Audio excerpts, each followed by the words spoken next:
In this quick video, I'm going to show you how you can deploy your Base44 app on Vercel. First, go to Base44, click on Apps, and then select the app which you want to deploy on Vercel.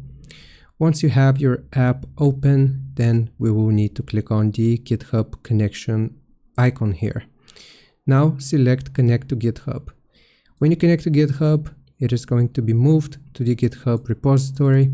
So here we will click on Connect GitHub. Now authorize Base44 on GitHub, and once this has been linked here, you just want to click on Install. So now once it has been linked, then you can create a new repository. So I'm going to call it Base44 and create a repository. It might take a few seconds here because it's going to be exporting our stuff. And repository created and connected successfully. Okay, so far so good.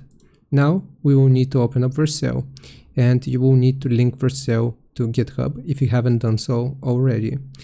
Click on Add New and then select Project. And right here you will see Base44.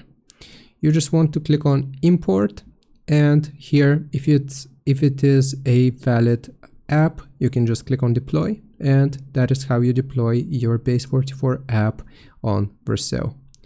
I hope this helps you out. Leave a like and subscribe. I'll see you next time.